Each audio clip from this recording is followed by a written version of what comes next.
सहनावतु सहनौ पुनक्तु सह वीर्यं करवावहै तेजस्विनावधीतमस्तु मा विद्विषावहै। ॐ शान्ति शान्ति शान्तिः। सदाशिवसमारम्भां शङ्कराचार्यमध्यमाम् अस्मदाचार्यपर्यन्तां वन्दे गुरुपरम्पराम्। ओम बोलो स्वामी सद्गुरु शिवानंद महाराज की जय। ओम बोलो स्वामी विष्णुदेवानंद महाराज की जय। हरि ओम तत्सत। ओम नमः शिवाय। I offer my pranams to the lotus feet of masters. I pray masters give us all the perfect understanding. It's Swami who speaks. It's Swami who listens through all of us. Hari Om Tatsat. Slokam 22, chapter 5. Ehi samsparsha bhoga dukkayonaya evate adyantavanta kaunteya nateshu ramate buddha. All the pleasures that we gain from the sense objects, Bhagavan says, though they are beautiful and they give joy, they are not permanent. They are the source of dukkham. They give instant pleasure, but they are the source of that sorrow. The more and more we repeat an action that gives a pleasure, when it gets in contact with the sense object, we keep increasing to do that act, to get more and more pleasure. So, Master gives an example. When we get more and more that pleasure, the intensity of the pleasure also keeps coming down. Master gives an example. Suppose you are eating one laddu. That laddu is instantly giving the happiness because it is touching your sense object. The sense, it is instantly giving you that happiness. So you are eating your second laddu. The second laddu is giving little more happiness. The third laddu, the fourth laddu, the fifth laddu. When you keep eating this laddu, when you eat your 10th laddu, the 11th laddu that you take, it is not giving you that happiness. It is giving you the pain in your body. Okay? There is the pleasure that you have gained on the first few laddus, the pleasure that keeps declining, and it started giving you now pain. So it is not permanent.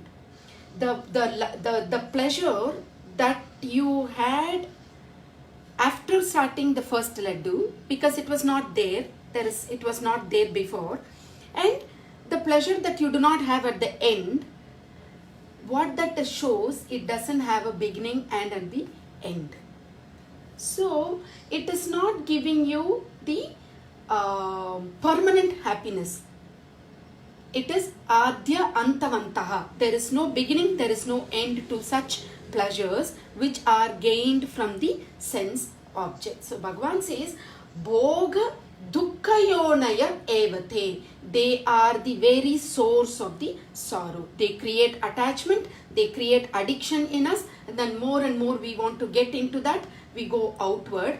And when we get our sense objects, completely the senses connected with the sense object and enjoying these pleasures, when we go and sit in meditation, we are not turning ourselves inward, because the senses are completely outward. Though we sit in the meditation, we close our eyes, the ears are open, and the ears can listen, and the nostrils are open, and it can smell, and all these, that cooked food that is very nice, that aroma is giving you that pleasure. All these are keep coming. Though you sit on meditation, it is not helping you. So Bhagavan says, first find the defect. Master give one more example for this. You go and you take the box of laddu, and you want to eat that laddu. You take that laddu, you see an insect there. in that box. Having seen that insect, do you think you will eat that laddu? You will keep the laddu back. Temporarily, you are withdrawing from eating that laddu. Why? That flaw, that dosha drishti, what you have seen, that is making you temporarily withdraw from eating that laddu. So, Master is saying, though you are tempted with these pleasures, have this flaw. The flaw is, it is the source of sorrow. The defect is, it is the source of sorrow. So, withdraw and do not indulge your sense in the sense object. When the more and more we see sarvam atma vayam, you turn inward, the more and more you see inward, it is all sukham. Sarvam paravasam is always dukkam. Always seeing paravasam means outside. Para means outside.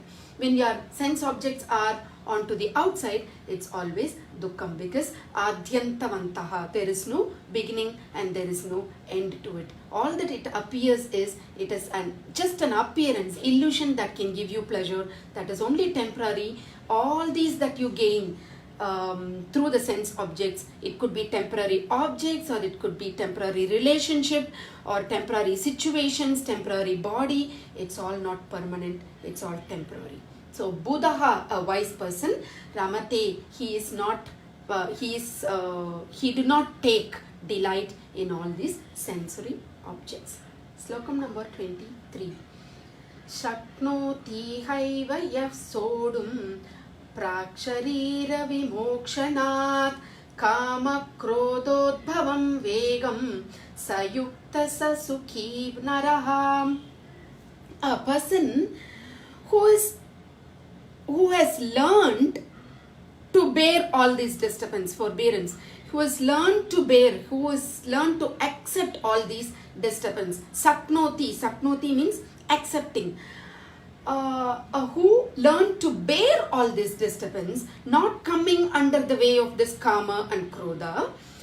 Prak sharira vimokshanat, before this body it gets dropped, till the end, meaning till the death, they do not come under the sway of this raga and dosha. They do not come under the sway of this kama and krodha. Why?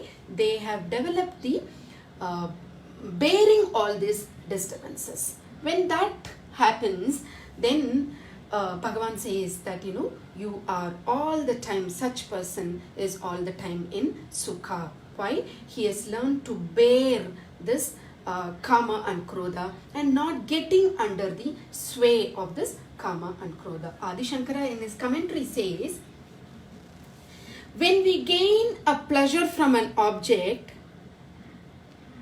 what happens when it turns out into kama? The moment we hear about this object, it is giving us pleasure. The moment our eyes see the object, it is giving us pleasure. The moment somebody talks about it, you hear, you get that pleasure, which means it is getting into this kama. It is craving for that happiness. It's the same way is the unpleasant. The moment you think of that person who does some harm, who has hurt you, you are getting irritated and you are getting angry. Such disturbance. The moment somebody utter the name of that person, you get into your ears, you get that irritation again. Why? That is unpleasant memory. All this kama and krodha, the more and more you get,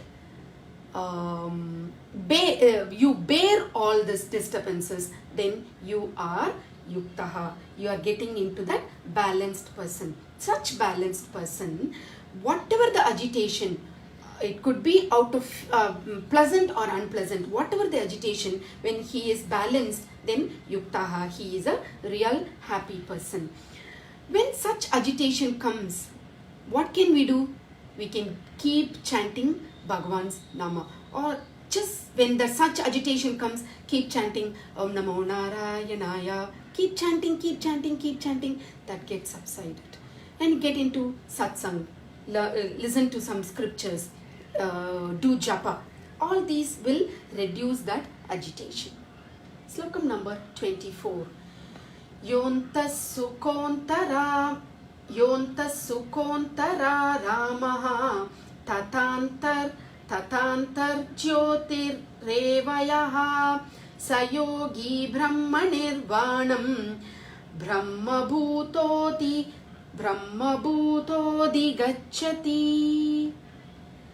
The one who is happy within, the one who completely rejoices within, the one who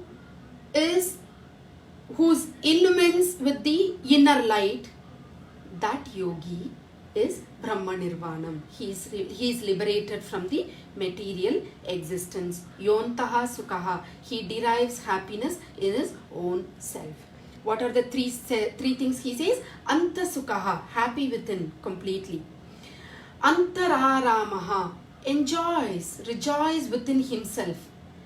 Antarjyotihi. Illumines by the inner light. Such an individual, such an yogi who has withdrawn himself completely within, Brahma Nirvanam, Brahma Bhuto Adhigacchati. He attains this moksha, he attains this freedom from all these limitations. He is no longer bound by this body, mind and intellect. Such person is Jivan Muktaha. He is living in this world, even he is appearing to be a normal person like us. He is free from this bondage. Jivan Muktaha. So while we are in the path, these are the milestones. We need to observe. These are the milestones. When we are crossing one milestone, are we happy with ourselves all the time? One milestone we are crossing.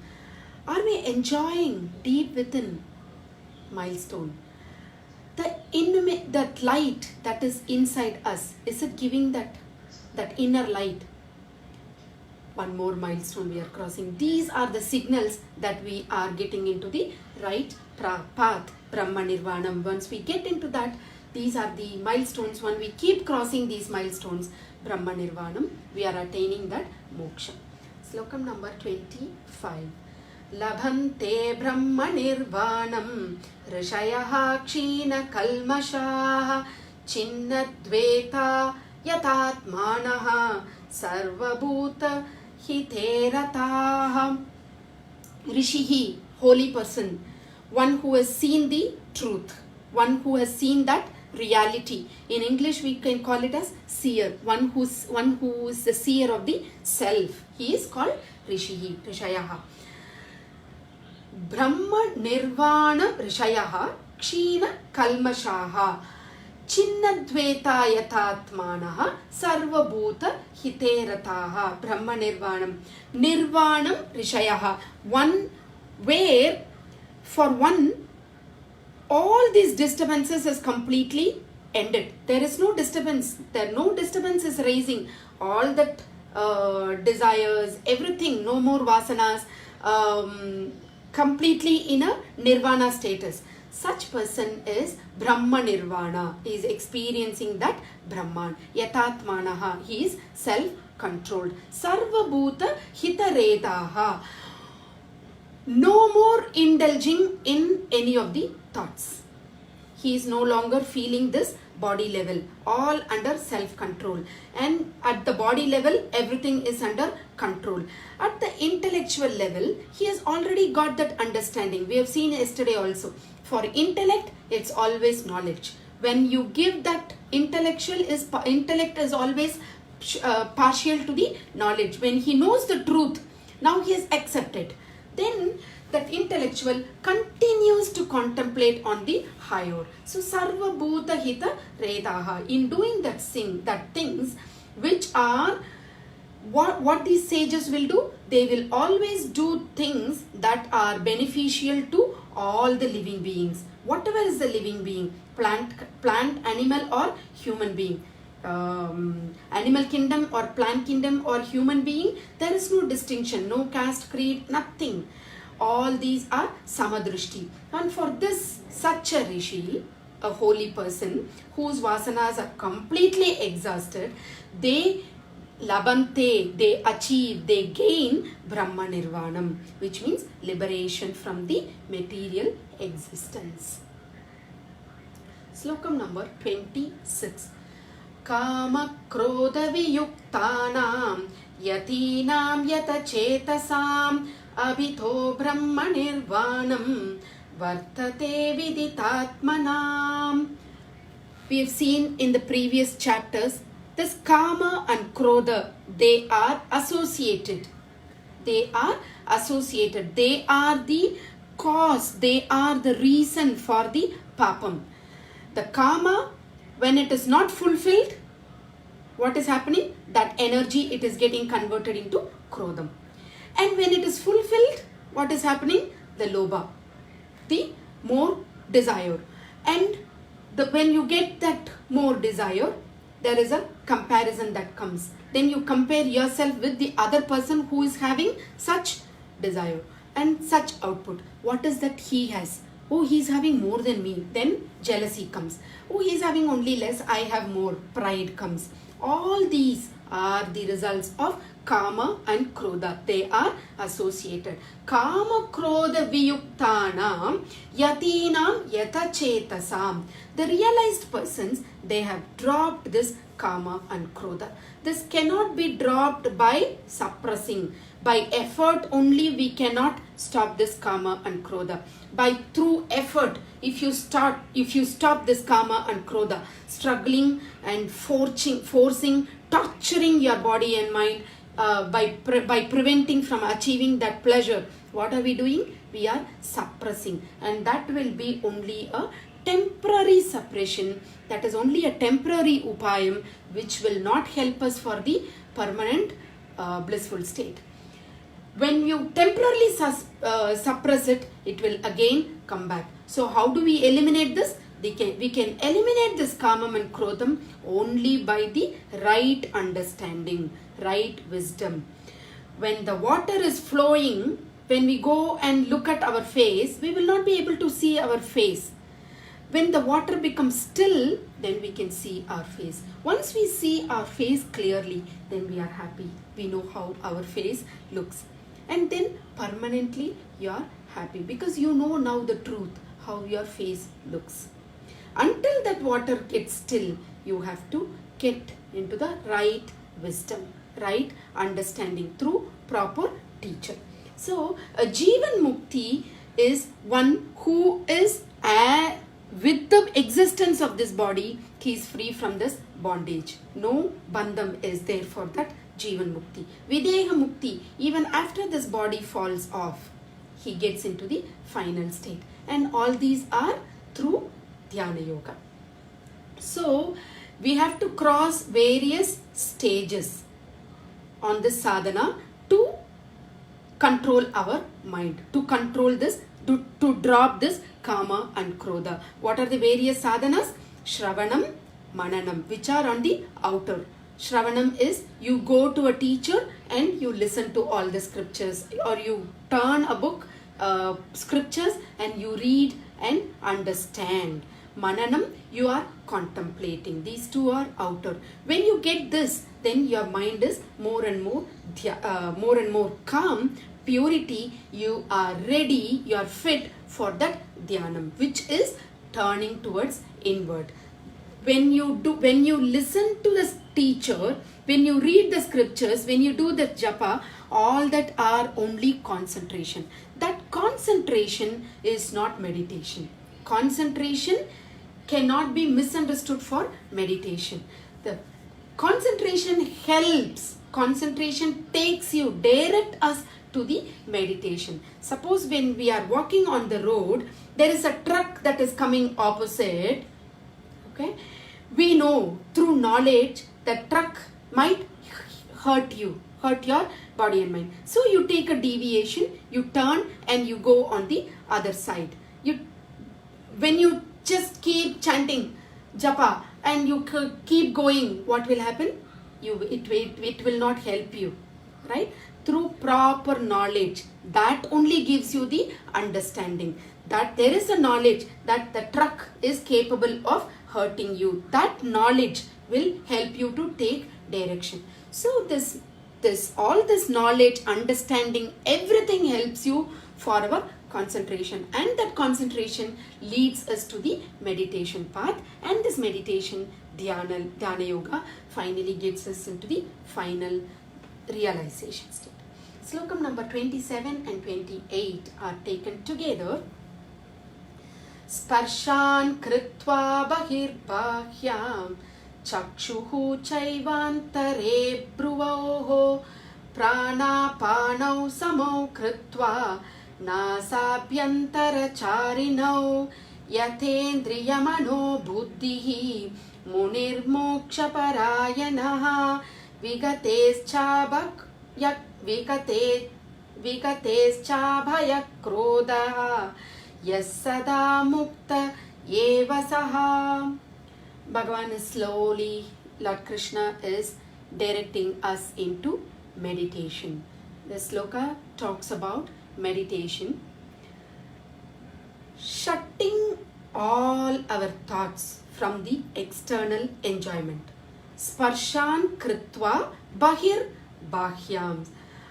From the outer sense, from the outer sensor objects, you keep yourself outside. Shutting all your thoughts from that external enjoyment. Chakshuhu chaivantare bhruvoho. The eyes, closing your eyes and focusing in between your eyebrows. In between your bhruvaha. In between your eyebrows. Shutting from the outward, the sensory objects, you are closing your eyes, gently drawing your attention in between your eyebrows. Prana apanau samakritva. The breathing is called prana. Breathing in is called prana. Breathing out is called apana. This prana apanau samau kritva. This prana and apana has to be made sama, harmonious. The incoming and the outgoing breath is the same. Nasabhyantara charinau, which is moving through the nostrils, not through your mouth. Keeping our mouth closed and breathing through both nostrils, taking the in, that is taking the breath in, which is called prana, taking the breath out, which is apana, and getting that into harmonious. Yathendriya mano buddhihi, controlling your mind and intellect. Munihi moksha parayanaha, these sages, these munihi, they have attained, they have moksha parayanaha, they have dedicated, that is the final goal. And with that final goal, they sit and meditate. Bring your attention in between your eyebrows, and they have made the harmonious of their intake of the breath prana and the outgoing of the breath apana, and with that they are getting into the moksha, the final goal. Vigate icha bhaya krodha. They are freeing themselves from icha, bhaya and krodha. Icha means desire, bhaya means fear, krodha is anger. They are getting they are getting free from vigate icha bhaya krodha. Yes, sada mukta eva saha. He always, such a muni is always, once getting into that moksham, he is always living in that complete freedom. Yathendriya mano buddhihi, the meditator, the dhyana yogi, he is compelling all this control. He is controlling all their mind, the senses, indriyaha, the outer senses, and not getting any disturbance. He is bearing all the disturbance, not coming under the sway of this bhaya and krodha. All these get detached. And for that, then that Munir Moksha Parayanaha, that Muni, that sage who has complete understanding of the self, and he sit in meditation. When he sit in meditation, he get that single pointed agenda. What is that single pointed agenda? Gaining the moksham, moksha parayanaha, the final stage of meditate, the final stage of understanding the truth. It is meditation. The japa, satsang, learning knowledge, scriptures, all these are quietening our mind, and that is getting us into this concentration, and from there we are getting into this one-pointedness. And then you sit in meditation and control your breath, the intake and the outtake, prana and apana, make it samam, and get with the one pointed agenda, single pointed agenda, that is getting the moksha. Slokam number 29. Bhoktaram yajna tapasam sarvaloka maheshwaram suhrutam sarva bhutanam Nyatva mam shanti mrichati. Bhoktaram, who is the ultimate enjoyer of all the experiences in the world. Who is that? Ishwaram. Ishwaram, Sarvaloka Maheshwaram, who is the who controls the world, the existence, the sustenance and destruction, completely dissolving. One who controls all this, who is that? Ishwaram, Sarvaloka Maheshwaram. So, Bhoktaram, having realized me, Bhagavan says, having realized me as a complete enjoyer of all these, complete enjoyer of all the worships, then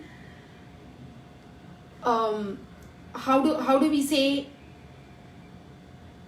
for the ocean, though there are various waves, all these are, just take some name and form. For him, for the ocean, from the water point of view, there is no difference. Like that, for this person, everything is complete, ultimate enjoyment, enjoyer of all experiences of this world. So Bhagavan says, that enjoyer of all the experiences of the world, which is me, Ishwaram, and I, there is no difference.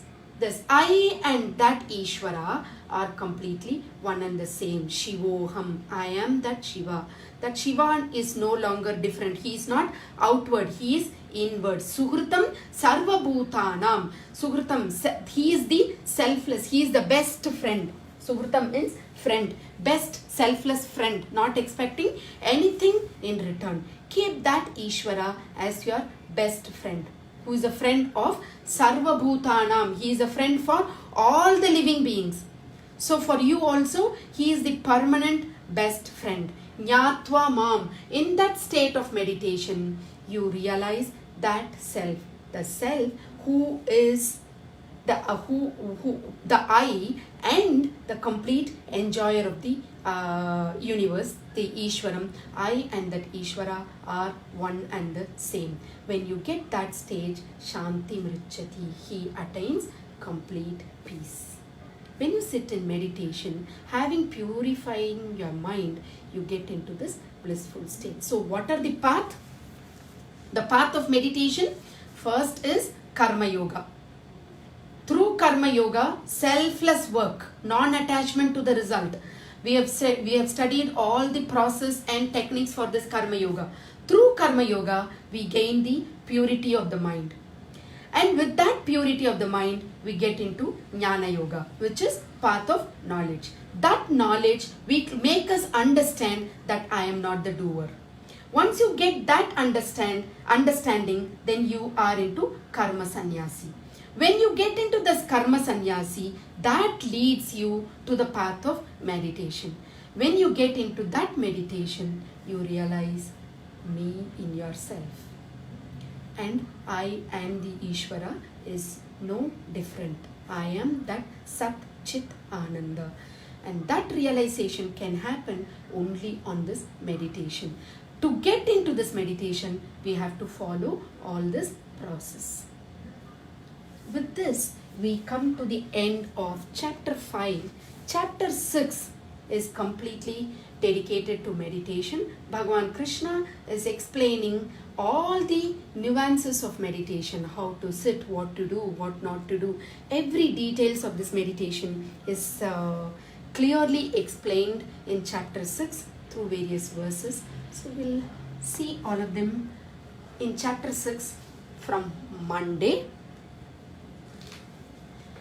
As a tradition, we'll end every chapter with the Sankalpa Sloka. Om Tat Sat Iti Srimad Bhagavad Gitasu Upanishadsu Brahma Vidyayam Yoga Shastre Shri Krishna Arjuna Samvade Karma Sannyasa Yogo Nama Panchamodhyayaha. Keeping your eyes closed, we'll chant Om 3 times together. Om, Om, Om, Om Shanti Shanti Shanti. Om peace peace peace. Om Bolo Swami Sadguru Shivananda Maharaj ki jai. Om Bolo Swami Vishnu Devananda Maharaj ki jai. Hari Om Tat Sat. Thank you so much for giving me this opportunity. Thanks for joining. Have a wonderful weekend. We'll see you on Monday. Same time, 4 o'clock.